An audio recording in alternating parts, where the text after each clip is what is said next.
All right, welcome once again to the S.E.M podcast. Jack and Zach are back again.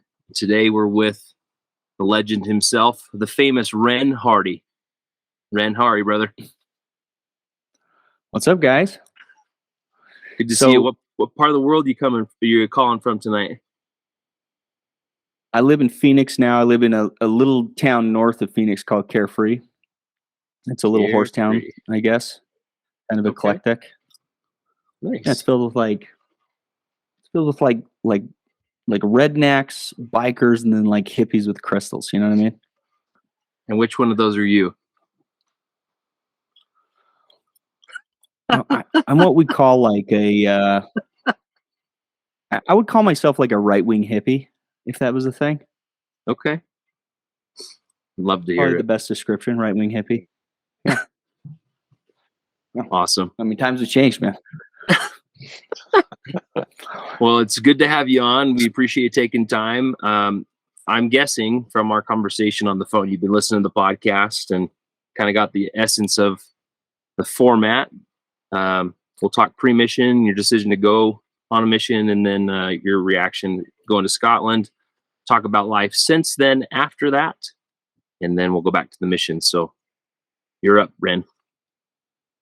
I'm up. Hit you with the backstory. So yeah, backstory was I was a wild ass dude growing up before a mission. I don't think that's like surprising. I guess. You know, I like to fight and party was basically the situation. And then I ended up joining a fraternity my freshman year of college. Probably the most fun I've ever had. And then I don't know. I actually wasn't that into the mission thing. And I told my mom, well, I had been trolling my mom for several years that I didn't think the devil was real. I thought it was just an excuse people made for ruining their own lives. And I mostly did that because she has the personality where she's like flabbergasted and frustrated and can't understand how somebody that grew up in the church like wouldn't share her exact faith-based worldview. You know what I mean? Mm-hmm. And so I enjoyed that friction because that's what I like to do is spin people up and poke them. And like, I totally dig all that stuff. So that's what I did to my mom for a couple of years straight. And then I went to college and my dad wrote me this letter. I think it was probably one of those inspired dad moments, but he wrote me a letter, said, look, dude, I don't care if you go on a mission or not. I just care that you came to that conclusion the right way. And so he said, here's my ask. And it was a fair ask. And I'm a sucker for like a reasonable, fair request. He actually asked me, he said, hey, as long as you like pray about it, fast about it, and you're coming from a worthy place. And then, you know, if you still don't feel like you should go, like, don't. I'm fine with that. Well, you know, it was a trick. Because if you do all that stuff, you end up going. Now that I know that, it wasn't a fair ask, and he was doing some magic. You know what I mean? Oh dear. So anyway, that's the long and short of it. I ended up reading the letter. I took him up on that. I read the book of Enoch one night in my dorm room, and I realized that was like the story of how I felt about most of the things in the church. And to this day, that story about Enoch, like who he was and what he had to kind of go through to figure it out, resonates really deeply with me on a spiritual level. So, yeah, man, that totally changed my worldview. I was like, well, I guess I'm going. And I put my papers in, and that took some time. I didn't like the way my stake president asked me questions, so he made me come back several times because we got in an argument in his office. And then I went on a mission. Hardcore Hardy at his best right there. I didn't like the assumptive framework. You can't just be like, when was the last? Like, I was pretty much like, you, bro. Oh, dear. You don't get to throw accusatory questions in my face like that. That's not how this works. It's a yes or no question. And I love it. I pushed back and I would consider it a exuberant and immature male way, right? So he was the stake president at the time was like on the board for Comcast. Very successful, hyper intelligent guy. I think I consider myself very fortunate to have learned from him in that short period of time of like these meetings where he and I would have friction because I wasn't, and he was the kind of personality that kind of took it head on and didn't get flustered or upset or irritated by it. And I learned a lot from it. So I was really grateful.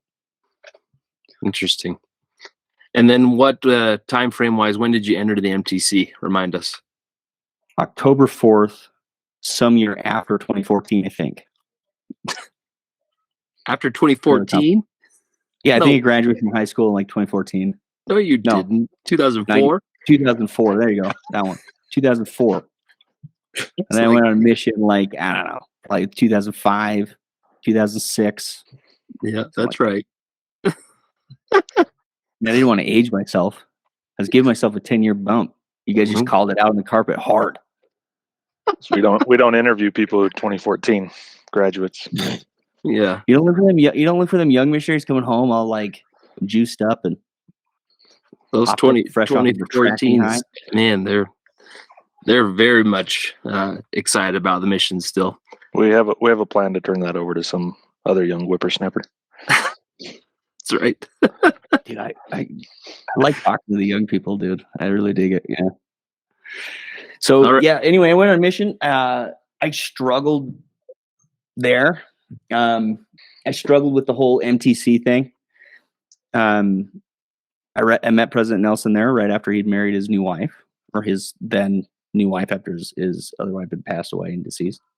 But yeah, I really struggled with like feeling worthy, I think, because even though I did all the stuff and went through the things and I did the stuff, it was very difficult to like come to that conclusion where like, man, people are really gonna listen to me about this stuff. Like, it's like, I'm like, still want to punch people out like constantly. And I just was like, some of these missionaries I think are idiots. And I'm struggling because I'm like frustrated and I'm not like an easygoing person and I'm very hyper. And it was just like, I don't know if I should be here. Like, are you sure that like, I'm like, ask God, are you 100% positive that you meant what I thought you meant when I felt those things and I was reading the book? Right. And then the mission president called me just out of the blue and I was like, this is it. I'm going home. Somebody, somebody suing the church for like an A whooping and I didn't remember it or something. You know what I mean? And I was wrong. He was filled with the Spirit and he pulled me aside and said, Brother Hardy, I just feel compelled to tell you that you're forgiven and worthy to be here. Out of nowhere. Wow. And I was like, oh, okay. I guess I don't have an excuse to go home. So yeah, I stuck it out, man. I had a great mission. It was a lot of fun. I was in there with Elder Peacock.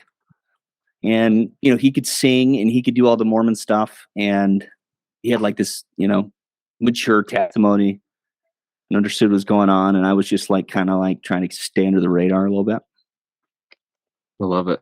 And kind of looked up to him for it. That's awesome. Well, before we dive too deep into the mission, tell us about what life's been like since you've been home from your mission, October 2007 or so. Is that when it was? Uh-huh. Wow. Man, that is something else. So I came home from the mish and went back to the frat house and, I helped a couple kids go through the initiation process, provided them some expert guidance, tutelage, and advice. I started dating like rapidly and tried to make out with like every chick in America if I could. Oh my God. I was not that successful at it, but I was pretty cocky. So I felt like I was, but it probably wasn't. If I really look back and I'm honest with myself, like I had boundaries and limits, kind of ruined some of my game. And then, I dated this one girl for a long time and she didn't get along with my family very well. And we broke up after like kind of like this 2-year on and off thing. And I was just kind of, hanging out again, meeting new gals. And I met my wife who had just started working like a side job as the ticketing person at a country dancing place. And I was like, "What's up, Betty?" remember that time we used to hang out? And she was like, yeah, I remember you freshman in college. Like, I don't know if I really want to talk to you. You weren't that nice of a dude. It took her like 7 years. So I had taken my wife on a date freshman year of college. And I took her to a fraternity formal, right? And I mean, I had a great time. I had a blast. Apparently, it was not a shared great time. It was like me having a great time and her like kind of being present to my great time, if you know what I mean. Yeah. And then and it took her like 7 years to forget that date. It took her 7 years to get over it. She was like, nah. It took her 7 years. And then we went on our second date and we were married 9 months later. Oh my and I god. didn't have a baby.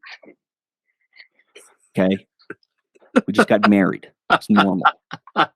Jeez. That's Mormon timeline. I mean, dude, once you make a decision, you got to go. You got a short window, man, and those hormones are churning. It's like, I gotta lock it down, bro. I don't got a choice. I gotta get this done quick. That's awesome. Nobody's got that kind of self-discipline, dude. Ain't nobody got it. So then, yeah, we got married. We've been married for 13 years, I think now. We've got 3 kids. It's awesome. She was probably the only reason I graduated from college in any kind of timely fashion, because there's paperwork and administrative duties required to graduate from college, and I'm not good at those things. So she helped kind of help me get my crap together, I guess. We ended up having 3 awesome little dudes. One's 8. We just got baptized 6 months ago, I want to say, and then I got a 6-year-old who is why I think the devil was a second son. Second born, you know what I mean? Birth order style. Please. And then I have a 1.5-year-old that is a flaming ginger. No way. And my wife's half Japanese, so she's got like that dark olive skin and the dark hair and stuff. And we made this like redheaded baby, and I'm just like dominant genetic material, right? Like, how does that even happen? The odds of that statistically, it's ridiculous. Like less than 3% could be a redhead, and I did that on top of like Japanese genes. It's like, bro, that's what we call alpha status, right? That's the real stuff. So yes, we have a couple of them. My middle son, I tease, I call him that just because he's a little more like I was. He's just higher energy, higher drive, like a little more intense. And my older son is like stoic. He doesn't cry and he doesn't laugh. He just stoic, like my wife is. So I should take that back because he's a very good little kid. All right. So what else do you guys want to know, man? I mean, that's the high level beats. Well, I mean, what have you been stuff. what have you been up to job wise? Where have you lived? Have you been in Arizona forever? Tell us about that. Well, we moved around a little bit. I out of college, I got an accounting degree, and then I bailed on an internship because I hated it. Just everything about like doing accounting and like hanging out with people to do spreadsheets. And like accounting people are kind of weird a little bit, and I'm super, and so it was not ideal place. But I got the degree because my family went bankrupt pretty hardcore in like 2008 timeframe because my parents were home builders, and my sister was on a mission, and so I was working as a janitor at night, and then I was working at a bank during the day, so that I could pay for my school and help supplement her mission a little bit. And no joke, it was the only degree that I like thought sounded marketable that I could take like 2 exams and now I didn't have to do homework and projects and crap like that I don't like to do. So I'm not good at it, but I'm good at taking tests. So there you have that. And that didn't work out. So I ended up at a call center with like this dude that had a ponytail down to his like upper butt. You know what I mean? And like those thick braids. He's like a tiny little Asian dude. He's like 5'3", and he had gotten dishonorably discharged for the Navy because he was such a pain in the ass. You know what I mean? Oh dear! Wow. Most fun job I've ever had. It's the most fun job I've ever had.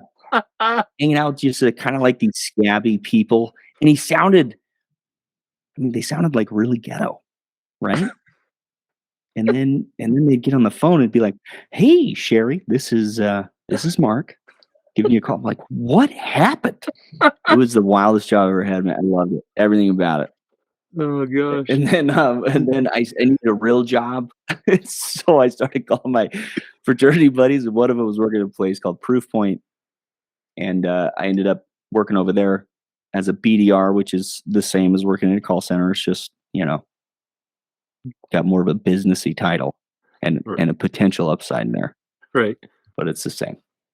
And then I kind of got promoted out until I was a field rep covering major accounts. And I specialized in instant response for RSA for a long time and sold a lot of really big accounts doing that, helping people, design their security operations stuff. So now I'm just kind of like a hardcore cyber software sales dude, because that's all I've sold for the last 12, 13 years. It's not that fun of a job, I'm not gonna lie to you. No, it's an awful job. You call people and then you go visit them and then you see if they want to buy stuff, and you invite yourself to be a project manager that nobody asked for and like irritate everybody. And it's just like a constant, never-ending bundle of stress and nightmares. And so it's what I do. But if I change, it's like I'm not going to make any money doing anything else. Like, what else can I do? I don't have any skills. I got rid of all the skills to go do this thing. And now I'm here and I hate it. So what do? You keep grinding through. You just keep grinding. I talked to a bishop. He was a dentist. He said the same thing to me. I was like, dude, I'm having a crisis. I hate what I do. Nothing is fun. Like, what is happening? This sucks. He's like, I know. I had the same thing. I went to school, became a dentist, realized I hate being a dentist. I'm still a dentist. He's like, you just kind of grind through it. And you pray that God will teach you to love something you hate. I was like, it sounds like good advice. Take it. Sounds good to me. Yeah. Yep. Well, good. Well, it sounds like I coach football. Yeah, football. That's the other thing. Yeah, there's a little bit of a lag. Sorry, man. No, you're good. I'm having an internet lag with you, so I keep cutting you off, but it's just because I couldn't hear you talking. No, you're good. Tell us more about football and coaching. I coach flag football for my two sons. It's pretty fun. 6-year-olds like running football is pretty cute, funny stuff. I don't know if I have the chops to like be a competitive coach, but I do it. It's like a game for me, and I make jokes and hang out with the kids. It's pretty cool. So, but outside of that, dude, I feel like my life is the same boring thing as everybody else. No, I don't believe that. I don't believe that at all. One day you'll grow a mean mustache and you'll be the coolest coach that any kid could ever imagine. I could just see it. Like, yeah. I wish I had a mustache. I could grow like a nice mustache. So see how none of my facial hair connects? I have too much white trash DNA. It's just like none of my facial. It's like grew in like these kind of trashy patches. Awful.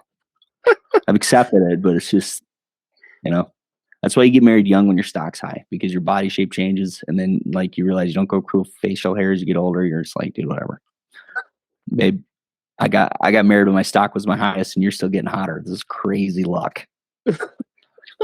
Crazy luck. All right, Red, take us back to the mission, and you can go back to the MTC if you like, or go straight to the mission home. But tell us more about your experience there, your companions, areas you served in. Yeah, so I served in like Edinburgh, Glasgow, the Shetlands, and then that was it. So I only served in 3 spots. I stayed in each spot a wildly long time. I don't think I had a transfer that was less than 6 months. Wow. And I had Elder Blake Bachhold for a super duper long time. And he was a great guy, because he did a lot of the organizational things and was in charge, and I don't like responsibility. It's one of my least favorite things about being an adult. And he used to kind of do a lot of that. He was kind of an odd duck when I first met him. He was a little awkward, a little stiff, and very like formal and very eager. And and had a good sense of humor. And he was really into woodworking, which is something that I've gotten into as I got older now. Actually, my dad was a trim carpenter, so I do a lot of woodworking at home, and I do it for stress management, so I don't make anything nice. I did build this, though. Looks good. Yeah, it looks pretty nice. Made it out of cedar fence picket. They were on sale for $1 a piece. But Blake Bockel was rad. He wasn't my first. Ashley Devine was my first companion. Okay. He was the one that was meant to school me. So I met the Vreens, and I thought how oddly tall they were. I mean, my first thought was like, good night. 2 people that tall? I mean, were their kids like 7 feet tall? Like, what are the odds of that? And why does she always leave the cabinets open? Always. Do you guys not notice that? I don't think so. No. Didn't spend that much time there. And she had a piggy nose thing. Remember the piggy nose thing? Yeah. And I was just a cracked out old lady. I've never had like that, like really like churchy Relief Society humor mom. Right? Like my mom's just the style she's wired. Like she didn't do beautiful centerpieces. Mm-hmm. And she was a terrible cook. So it was like this lady's adding cream to cereal. What are you doing? Who does that? It tastes like, this is awesome. How come my mom never did this for me? Probably would have been huge. Instead, I got relegated like this kind of stocky 5'9" that nobody likes. And anyway, so we go from there. I meet Ashley Devine, and I thought, his name's Ashley. He's got to be the hardest dude like this side of San Quentin, you know?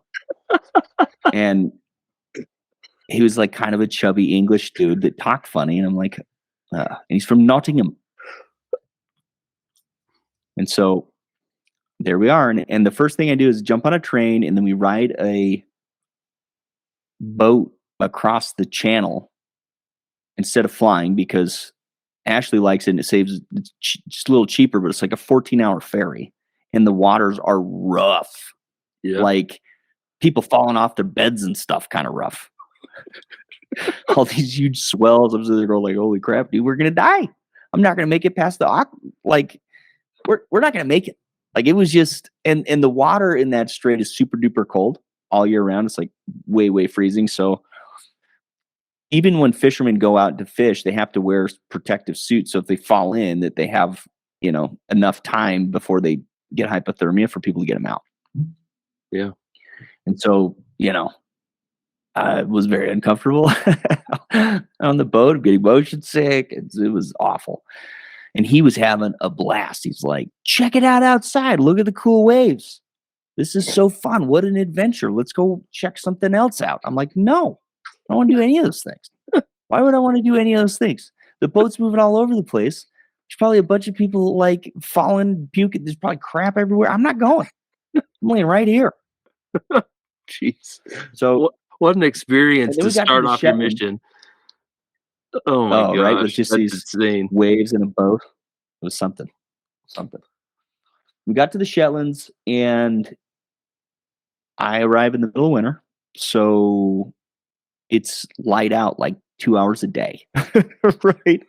Yeah. So I'm like, crappy boat ride, and I show up in the dark, and it's always dark, and it's windy as a mofo. It's like 85 mile an hour winds and crazy stuff like that. Planes are blown over. It's not uncommon for a semi truck to just get straight blown off the freeway. Wow. I'm like, this is like, how are we gonna knock doors in this kind of junk?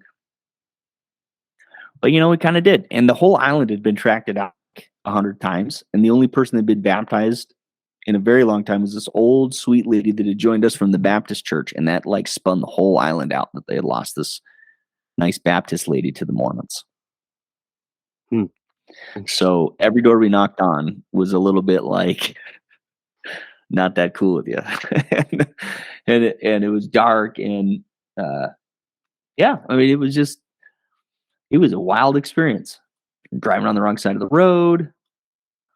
The fish and chips, though, were better there than I've ever had in my whole life. Anywhere else in the world, anywhere else in Scotland, the Shetland was better, because they were so fresh. They would catch that day from the boats down to the dock that you could see him walk the bucket of fresh fish up to the chippy.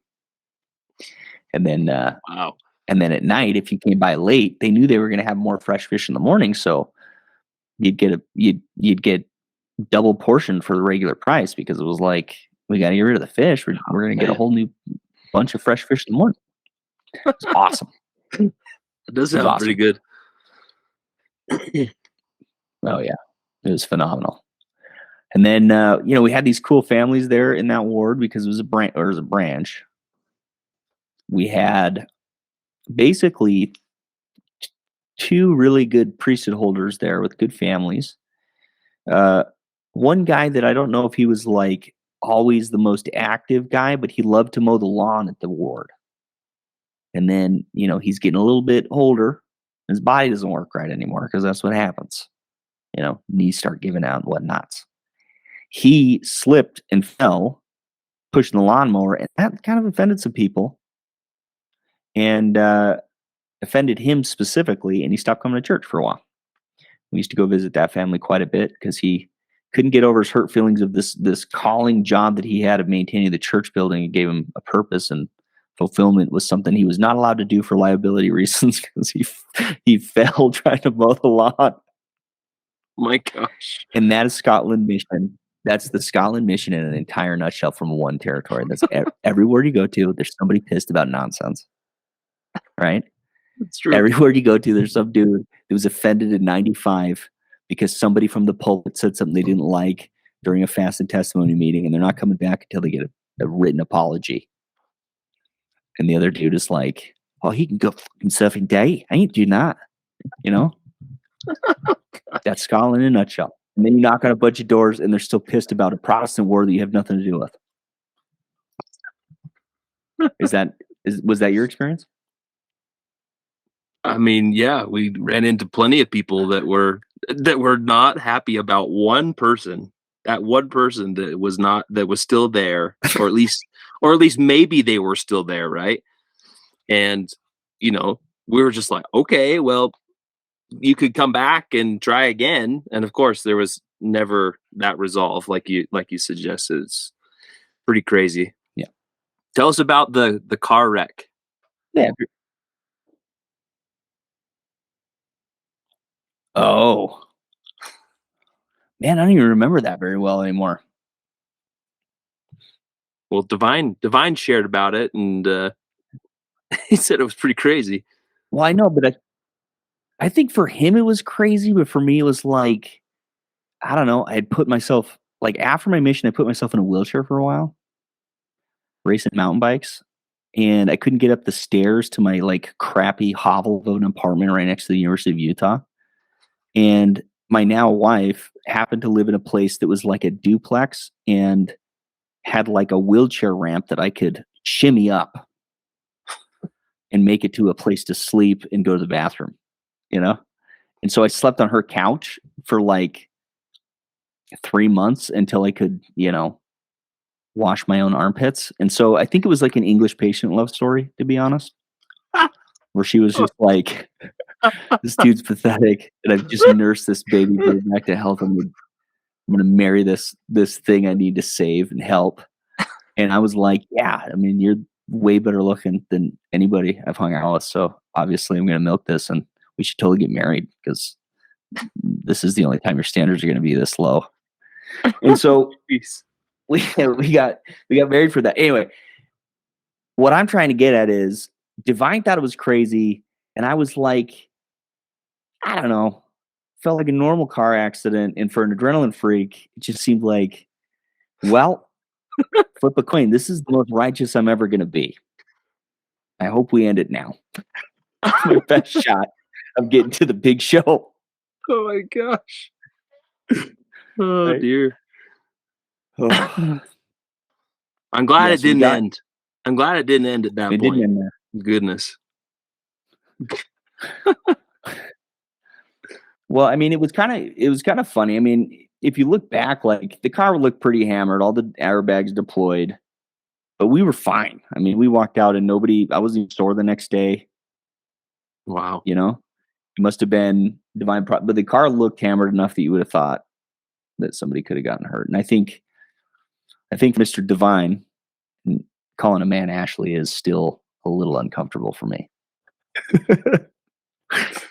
But I do love that dude. He was a good-hearted guy, and he was a good person. I think when he first came out, I just didn't think he was ready yet for like what that was.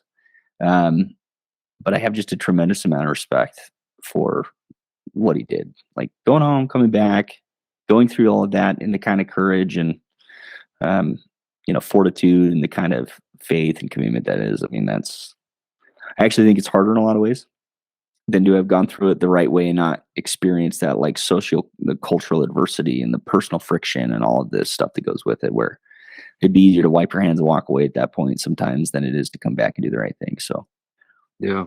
we got to really admire and love that story. It's awesome. It's awesome. Yeah, we didn't. My biggest memory with him was there was a town that we drove all the way out to go see called Klaustadt, and I wanted a photo. So I went to Klaustadt to get a photo with Ashley Divine on a P day. Jeez. Oh, come on. Even as a missionary, you'd be like, that's pretty funny. And it's a Gaelic word. I don't know what it means, but it seems really similar to a word that I probably shouldn't say. It was pretty good. So we drove out there, took a picture, and when we were driving back, we saw this old lady in one of those motorized scooters. You know what I'm talking about? Like the grocery cart scooter things. Uh-huh. She had a big flag and a yellow vest on, and she was holding up all the traffic in Shetland Town, driving down the middle of the street like, I'm going home, and I don't care how many people this is pissing off. Jeez. I took a photo of her. It's my favorite picture from the mission. An old lady just driving like she doesn't give a F. She's holed up traffic all through town, right down the middle of Main Street, just like flag and just driving. Jeez. That Scottish lady, probably 70 years old. Just, I don't care. I'm driving right here in the middle of the street. I'm going to the chippy place around the corner. Wow. Right? It's amazing. Man, what did I do after that? After that, I went with McLeod. I think it was Garrett McLeod after that. We were in a foursome for a minute with Elder Mace, I think it was. Mm-hmm. And what was the other elder there? It was an American kid. But it was only for one transfer, and then it was just me and McLeod. And he was a very long time companion for me too. I think I had him for 2 or 3 transfers. Okay. But we had a phenomenal time. Phenomenal. From our conversation I'd with wake him up. Our conversation with Garrett, he said that was when the term was coined, hardcore Hardy. Do you remember that? Yes, that would be that would be a McLeod statement. Yeah, he didn't like the we're gonna get up at 6:30 and we are gonna exercise hard for 30 minutes, and then we're gonna read books and stuff, and we're gonna talk about it. We're gonna do all the things, and then I'm gonna walk your legs off your body, because that's what I thought it was. Like, my parents were contractors. You know what I mean? I grew up framing houses when I was a kid, and I framed houses in the morning so I'd go to football practice on time. So I'd like be there at 4, and then go to football practice, and then go sweep out a house at night or something. So my family's like, hey, that's, Jesus just wants you to do like really aggressive, hardworking things. Right. So I was like, we're going to knock 6,000 doors, and I'm going to stop every single person in the world. And he was just like, dude, we are not going to go knocking during the World Cup, during a regular game time for the World Cup. You are going to get shot. And he was right about that, by the way. I have never seen people so hostile as that. That was a big mistake. So Garrett told us a story about you going under a fence or through a hole in the fence and cutting your head. Can you tell us your side of that story? Yeah. Well, yeah, I mean, he's a liar. He broke a commandment. He told me it looked fine. Caught my face on a fence, trying to dip underneath it, caught it, on that cut barbed wire that the chavs like to cut into the barbed wire so they can sneak through random places. And then I was like, hey, man, this really stings like in the wind. It's windy and it stings a lot. And he's like, I'm like, is it bleeding? He looks at it, he's like, no, man, it looks fine. Can't even see anything. We go and knock, like we walk another probably 2 blocks because I think we've tracked it everywhere to the flat. So we're walking. I'm like, man, this thing is stinging like a son of a gun. What is going on? I keep touching it, but no blood's coming away. It just seems kind of like that clear whatever. Well, we finally get to a door and knock on it, and the lady opens it. First thing out of her mouth is like, oh, good, sweet night. What happened to your face, boy? Like one of those. Like, and I look at him like, Gary, you was so mad at him. It's like, my friend here told me it looked fine. She goes, it's bleeding. Looks like it's dripping dead in your face. I was like, turned to her, like, and I look at Garrett, and I'm looking at her, and I'm like, here's a card with the Book of Mormon on it. We got to go. I was too fired up. I couldn't feel the spirit like that. The man lied to me. He broke the commandment. He was a sinner, so I called him repentance. Called him repentance right there. He lied to me. Garrett. I'm going to forget that. Oh, that's never so gonna funny. forget that. That is so funny. It's pretty good. I mean, it was pretty good joke. Pretty good joke at the time. He used to blow out shoes too. Like he would have these, I don't know what it was with that dude's feet, but he would blow out the side of a shoe and all of a sudden be walking, be like, oh, flat tire, I got to go buy some shoes. Like right now? Yeah. It just blew out on me. How does this happen? I've never even heard of that. It happened to him. And it happened like at least once a transfer. It was the craziest thing I've ever seen. I mean, that dude ripped through some shoes. He's like, no, I don't buy the nice ones anymore. Nothing survives. Okay. Let's just go to Asda and get you some shoes to get by, I guess. You blow them out every 6 weeks, dude. Like, you got to find a solution to this problem. And then, let's see. One time a kid pulled a knife on us when I was with Garrett. I don't know if he told you that story. He didn't. Oh, he didn't tell you the story? This is a good one. So we're out in a place called Motherwell, which is like a crappy suburb in Glasgow. And they used to call it Murderwell because there's a lot of crime and whatnot there. And the bishop was a former, the bishop was a convert, but before he was a convert, he ran enforcement for a couple of the gangs and had a reputation. So everybody knew old Bill. This is a real thing. He was awesome. My favorite, very, very spiritually intense bishop too. Like super spiritually intense bishop. He did swear from the pulpit, which made me realize that like if God really wanted me to stop swearing, he wouldn't have sent me here because nobody even bats an eye when I slip up. Just saying. Just saying. And then, so anyway, we're walking down the street in this, we're knocking on doors or something. And this kid like gets his backpack and pulls a knife because I think we were like waving or saying hi. And he was just, he has like the stupid Burberry hat and the scarf and the track suit thing going on. And then as soon as he pulls a knife, Garrett just starts laughing ridiculously loud and like hard belly laughing. Like you're gonna pull a knife. And he calls him a pussy. Oh my gosh, no. And then I start laughing. He did. And then I start laughing. And then he's laughing. And then I'm laughing. And the kid got so embarrassed, he just put his knife away and left. This was like, this is humiliating. I'm being mocked by 2 Mormon missionaries who are openly laughing at me in the street holding a knife. And then he put it in his bag and went home. It was the weirdest thing ever. Only Garrett would think the first thing coming out of his mouth was just a hardcore, louding, belly booming laugh. And this kid was just like, what? Just laughing. Mocking him. Make him look like it's just a complete jerk. Like a total wimpy loser. Kid just... Oh man, that's too funny. Oh, he was awesome, man. He was good that way. I mean, and that was the thing about like Garrett, is that he was just kind of like, he was one of those few people that could make friends that instantaneously that I'd ever met, and that people immediately had like positive, fond feelings for. But he was really good at reading people. He just kind of knew what was going on with them, where their heads were at, what they were thinking, kind of person they were. Like he just was, he had a gift for it, I guess. That's cool. Yeah, man. And then let's see from there. Oh, I got the Italian, the Sicilian dude. It was like a little pocket-sized missionary, little guy.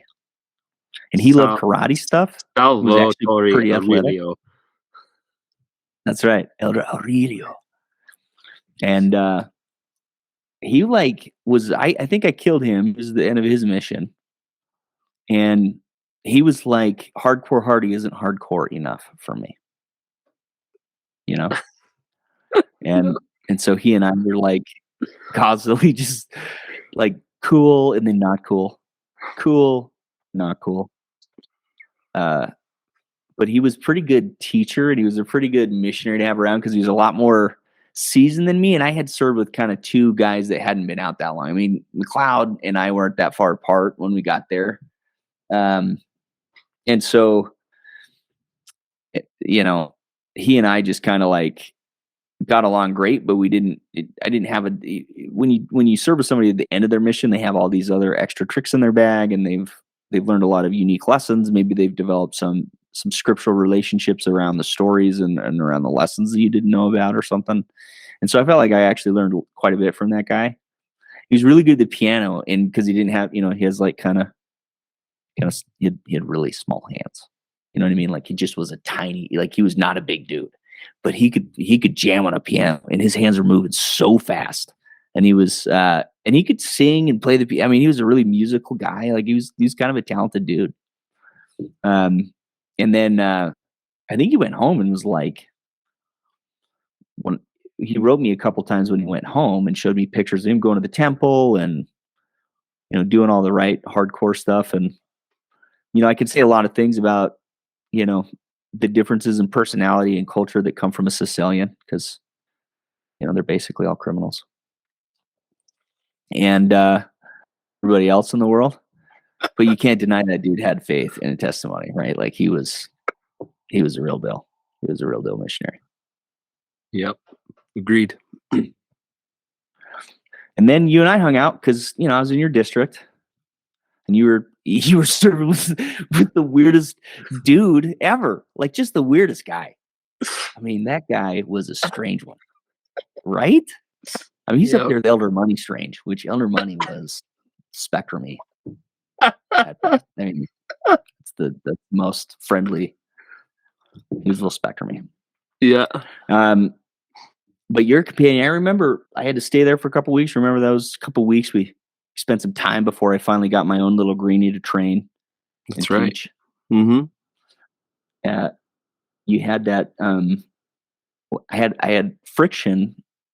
It was unknown to you because it was passive aggressive friction, since he would never just talk to me about it. But I told it he would keep effing with the fridge because he likes like dewy cheese.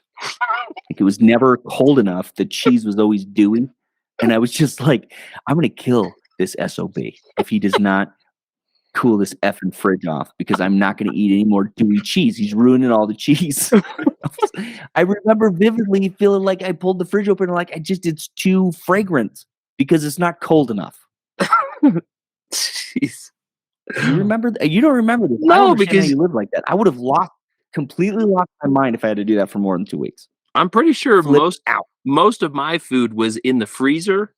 I just kept I didn't eat fresh food. It was just freezer stuff most of the time. But I don't know. That must have just been something that you and John had going between you two. So and I just kind of stayed out of it. I'd cool it off. He'd change it. Cool it off. He'd change it. And then he got to the point where he's like watching me go to the kitchen to see if I changed it while I was in the fridge.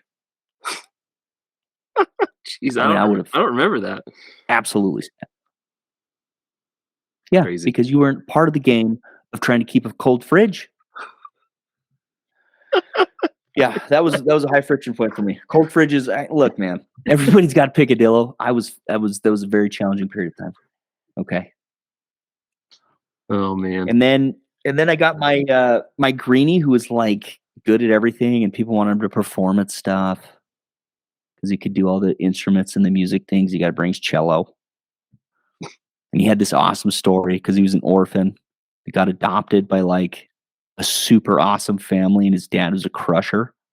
You know, his dad drove a street sweeper every day to pay for everything, and bought his kid a cello to support him that he probably wouldn't have been able to afford, other than he was just the kind of guy willing to make sacrifices for his kid. You know, it's like that good of a dude. He's that awesome of a dad, right? And this guy, I didn't know that, comes on a mission and brings home. Oh, dude. He used to tell me stories about his family being adopted and what that experience was like, and how grateful he was that he got awesome parents. And he would just tell me, like, his mom was just, I mean, his parents were just genuinely righteous, good people. I mean, there's no other way to describe it. They were like the real deal Christians, right? Not like those, like one of the complaints I have about the people in our religious community is like, sometimes I just feel like we're a little too Tupperware parties and trampolines and not enough like bite, you know? And he talked a lot about how good his family was. Anyway, he came out on a mission, was a super talented kid, had a very mature faith, great work ethic, and it was like an awesome, fun transfer. And it almost felt like there was nothing to teach him really. And because of his natural born skill sets and some of his like musical gifts and stuff, he had a way of bringing in non-members to like functions and events and family home evenings and firesides. And, you know, it was easy to do some of the salesmanship skills that come with being a missionary. It was easier to do it because he was kind of a good excuse to have around, right? Like, he was worth coming to see. He was a good guy, and he was good at a whole bunch of different things, especially good at the cello. I mean, he still plays music like for a living. I mean, he's a talented son of a gun. Yep. Zach is incredible. I mean, he's uglier than sin, but he's a good musician.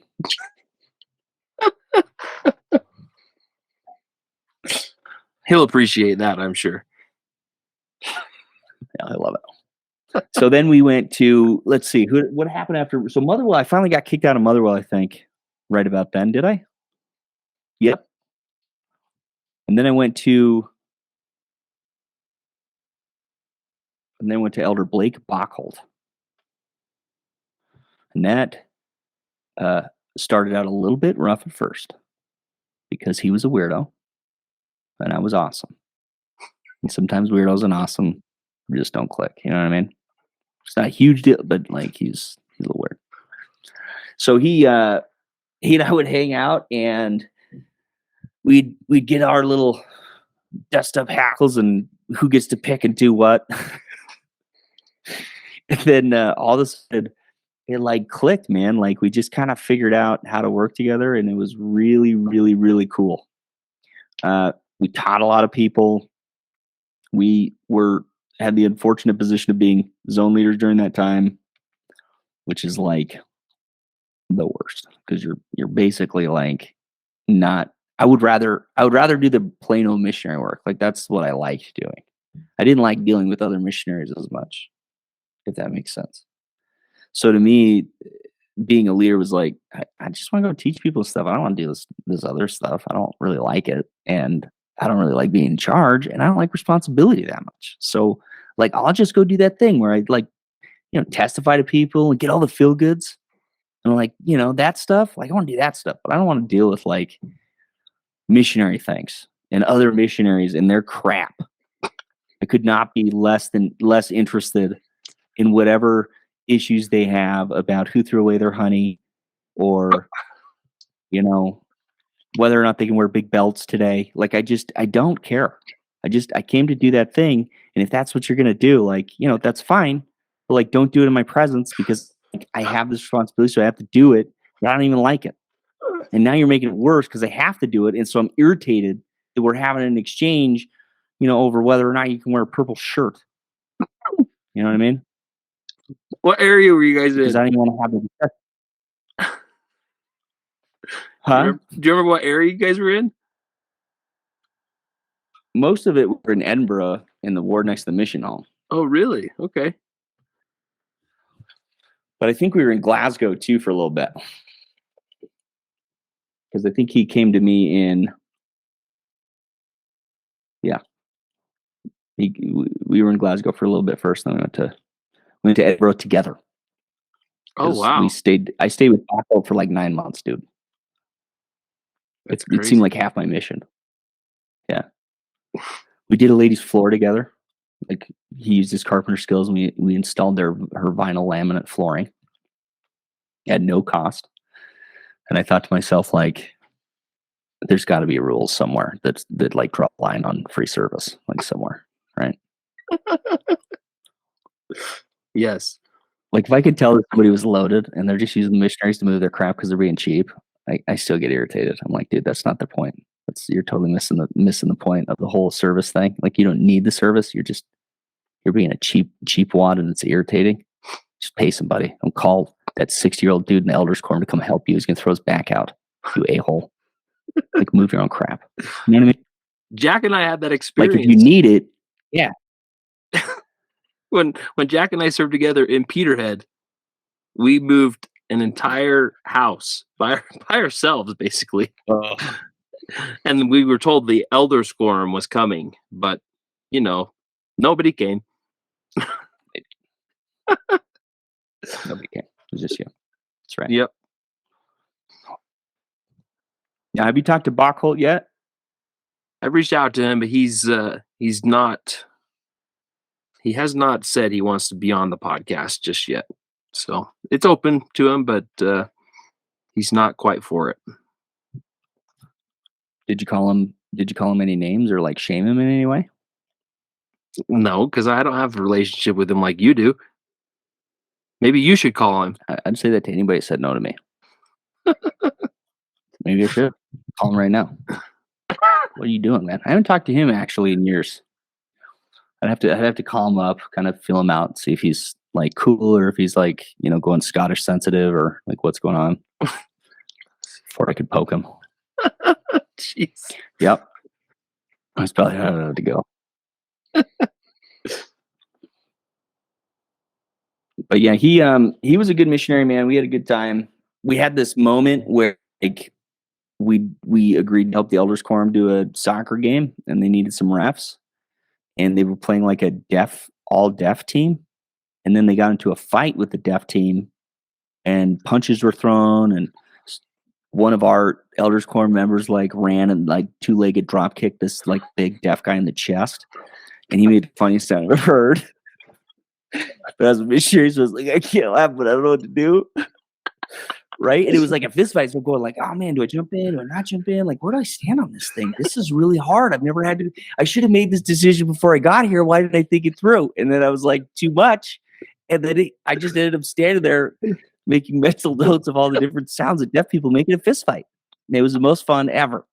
And the best part about it is that instead of like, calling the cops like we would have, right? Americans would be like, somebody call the cops. They've got the deafs getting beat up, right?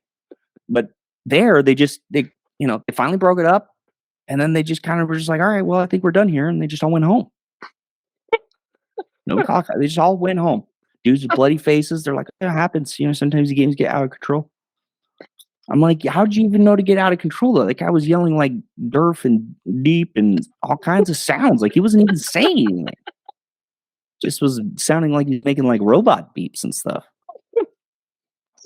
Oh my gosh. And I guess they did. Wow.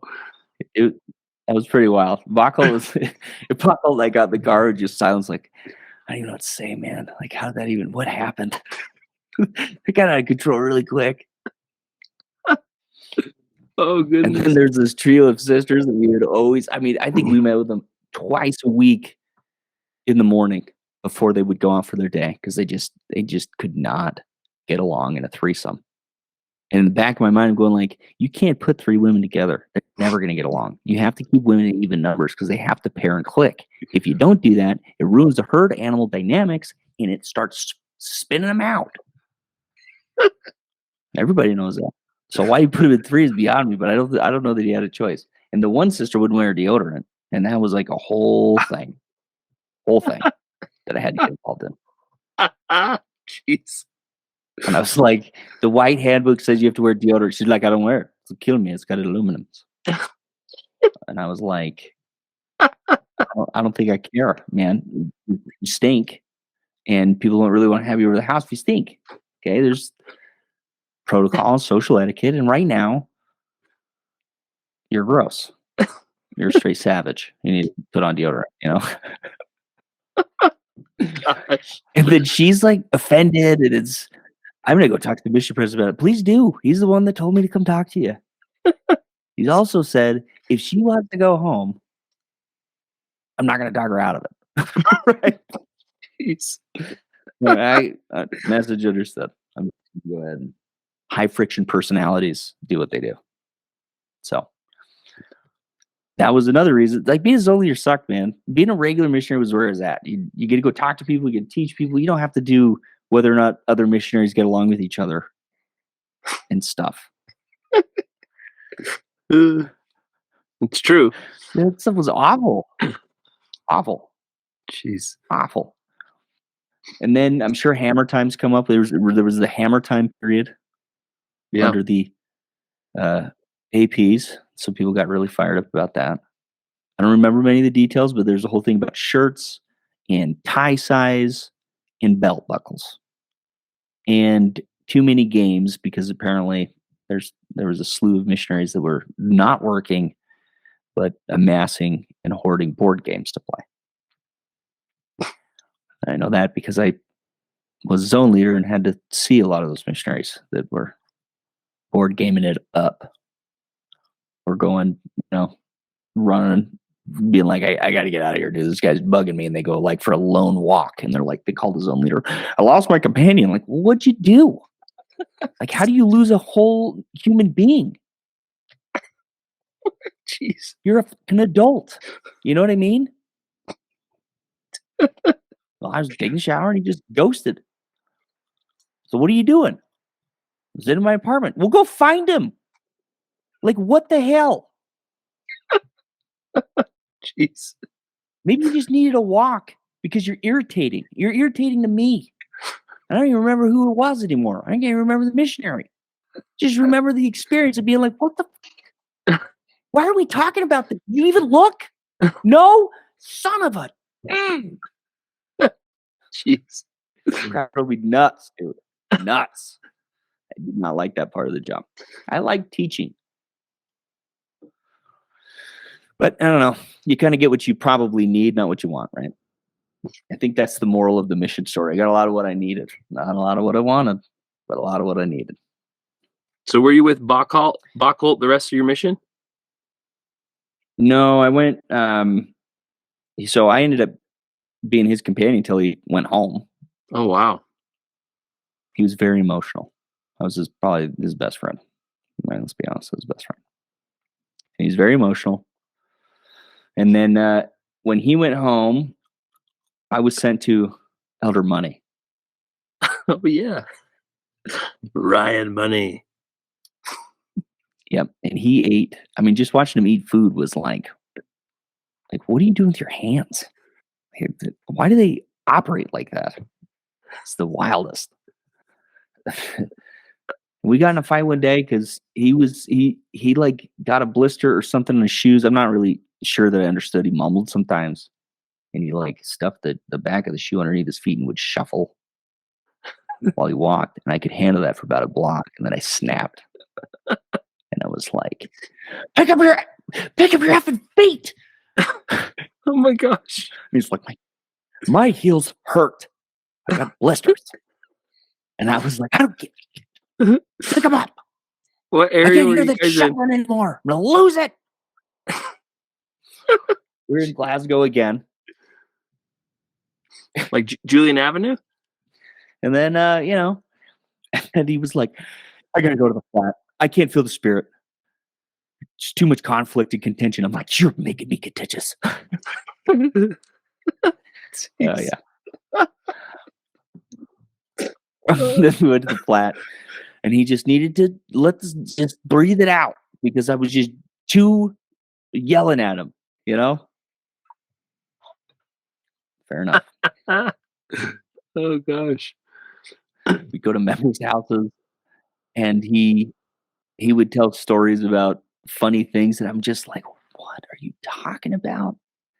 But dude, he was just kind of like that way. Like he just there's never a high or low. He's really stoic, and he kind of treated life with this kind of like even equanimity across the board, right? And so you add that to like some of his like mannerisms and body language cues and some of that stuff, and it was just like, dude, this guy is so crazy to like talk to, and like, what is going on with this guy, right? He was a completely different kind of person than anybody had ever been around. I never met anybody like that. He's like, he would say, and then I'm like, wasn't sure if he was kidding or not, but it was like still funny. So I would laugh sometimes, but then he would be like serious, but I wouldn't be able to tell the difference because to me it was just funny, you know? He'd be like, yeah, I'm the best looking person in the mission. Like that would be the kind of thing you'd say. I'm the best looking person in the mission. I'd start laughing because it was dry, it was oddly timed, and I was like, that's a great joke. Like your timing's awesome. That was phenomenal. You know? And then he's like, I'm not kidding. My mom has specifically told me I'm good looking, and I know for a fact I'm better looking than everybody on this mission. And I'm sitting there going like, what? You're that literal of a person? You know?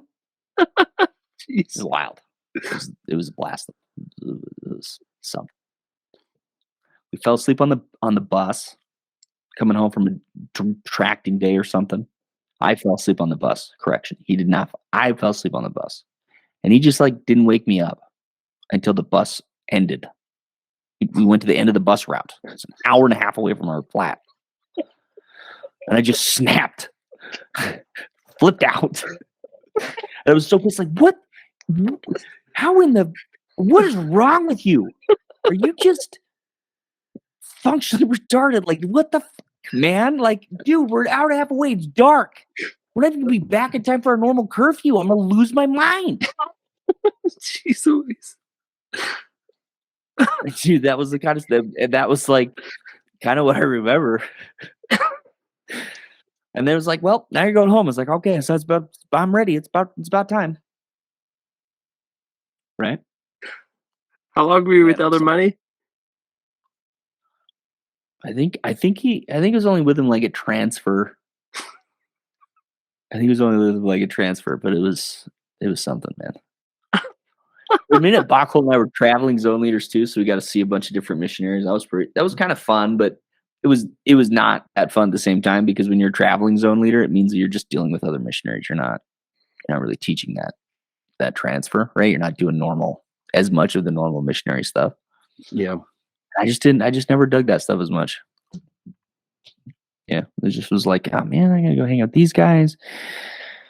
And then it's like they're gonna be awkward and stiff because I'm the zone leader, and then that's like a psychological thing. And it's just I don't know, man. You know? It's like meeting a stake president. It doesn't even matter why. It doesn't make sense. It's not logical. But meeting the stake president seems more serious than meeting with the bishop. Right? Like, why? I don't know. Because I'm told he's a stake president, whatever that is. And it just seems more serious. Like, that's how people treat the zone leaders. And you're like, dude, I didn't want to do that kind of stuff. Like, I don't want to be in charge of this. I don't want to be in charge. That's why Bachel was great, because he loved being in charge. He was good at being in charge. I was not made for being in charge. I'm just saying. I don't have those skills. So, Ren, tell us about your memories. I mean, the majority of your mission was with the Fredericks. What are your memories of them, as well as President and Sister Vreens? You kind of touched on them already as well. Well, President and Sister Vreens were really there just kind of that first 6 months of my mission, I want to say. Mm-hmm. And I don't know that I really ever got to like create a deep connection with them because it was too close to the end, and I was kind of shuffled off to the Shetlands and kind of far away from the mission home, so I didn't have any opportunity to really interact with them more than that kind of first meeting. And then when I came back into the mission home before getting sent back out to Motherwell, I had a day or two where I kind of got to interact with them. Right. I would say President Vreens felt, just in a personality sense, he was very different than President Fredericks. President Fredericks was a lot more, had a much more business oriented mindset in the way that he approached the mission. Right. Yeah. And President Vreens, I would say, was kind of he would use a loud voice and yell, but he's kind of like all over the map of the feelings. And it was all about these kind of, I think he was a very feelings led decision maker and leader is probably the way I'd put it. And he had kind of a paternal kind of way about the way that he interacted with people. He'd hug you. He was a big guy, and he just kind of felt like fatherly in a way. Yeah. President Frederick to me was a lot more like kind of, he had a focused kind of personality. He seemed, I wouldn't say serious, but it was focused and driven and like CEO like, right? Like, we're doing this. This is the objective. This is the vision, and we're driving at the vision. And it was a driver personality, and that shifted. Like, it changed the culture of the mission dramatically. For some kids, I don't think that they dug it. I think for some, because all of us responding to cues from the mission president, but especially leaders, where they're having more access and coaching, from the mission president than folks that are not in leadership roles. But that I would say texture of a personality kind of starts coming out in the leadership. And I think that focused intensity for some missionaries was actually hard. I think a lot of them struggled with it, especially for the first little while. And I think there's some that just never they totally felt like they embraced it or bought in. I would call it buy-in. Like, you have to choose to be into something, right? So yeah, I mean, that was kind of the difference. But I think what I remember most, come out in his garments in the morning. President Fredericks would come out in the garments in the morning and just walk outside, enjoy the fresh air, and just was like, it's just another day. That's what I do. I walk out the garments, I get the newspaper, I go back in the house. I was like, the moment I saw that, I was like, this guy's a legend. Just a legend. Just owning it. Didn't care. Left mile down here, didn't give a crap. That's what I do. I love that. He was really, really into sports and loved seeing missionaries compete. So he kind of encourages some PDAs to come play like baseball and stuff in the yard because he liked watching the missionaries compete. He liked that competitive, athletic drive, and he liked to observe it in people. He liked seeing people excel at things like that. Yeah. He had a lot of energy though. Like, he was an old guy. Like, they're all old, but like, he was like old and just like, hyper, like always energy, bright-eyed, very energetic kind of guy. Like, he never seemed shuffling along or tired or stiff or sore or any of that. He just seemed super healthy and hale all the time. I love it. And then we went to his house later after the mission for a meetup, and all of his kids are like 6'3" D1 athletes with blonde hair and square chins. And I was like, would you just breed superheroes, dude? You got like 11 of these dudes. Like, how does that even happen? She's like, oh yes, I used to have 2 fridges, all for whole milk, only whole milk and cream every day. I'm like, what? That guy's built like Zeus. It's crazy. I'm laughing because I ran into the Fredericks after the mission and I saw all their sons and I was like, oh my gosh, these guys, exactly as you just described, they are all just monsters of men. Like, yeah. Yeah. It was like suspiciously giant, right? Yeah. They made stuff in them weeds. They made President Frederick look tiny. Like, and he was not a small man. He was built like a tank. I mean, like old dude tank, which still means like bony in weird spots, but I know what you mean. Jeez. Like, how when people get older, they just get randomly bony parts of their body that didn't seem bony before? Just like when you're like in that weird hey, we got to work all the time because this is our window to make some money and put a retirement away kind of thing. It's like everybody gets a little bit fat. and then we get old and we get random bony places.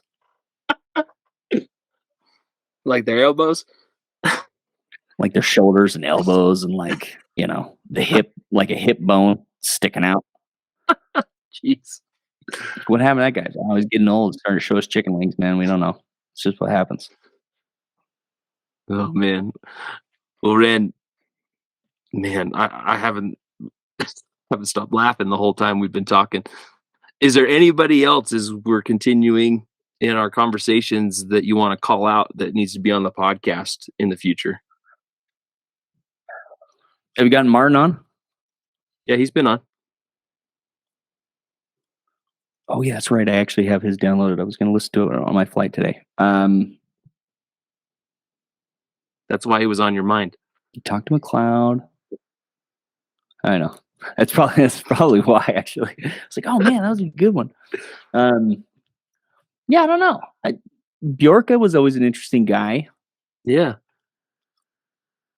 Our Dutch homie that was like Elder Jensen looked like Arnold. Like he was a good dude. And he like after the mission too, like he had a different life for a while. Like he'd be an interesting guy to talk to. Yeah. Because he was happy every day. That guy was stoked all the time. He's never miserable, never like bummed out. Just like, man, like we're working hard and having a great time. This is awesome. Like he was awesome to be around. Agreed. Yeah, I would get Elder Jensen. It'd be good. He was fun. Awesome. Yeah, we'll definitely reach out to those. I have talked to Daniel Bjorka, and he's kind of the fence sitter right now. He's not quite sure if he wants to come on, so I'll continue to push and see if we can get him on, because I served around him for a period of time at the beginning of my mission, and we had a lot of fun. So, dude, I think people that won't come on here and help you out are probably sodomites, to be honest. Jeez Louise. Hard sodomites. Guaranteed. I don't think that's true. Come on. It's probably true. They probably wear jorts and have top knots. Jeez. Oh my gosh.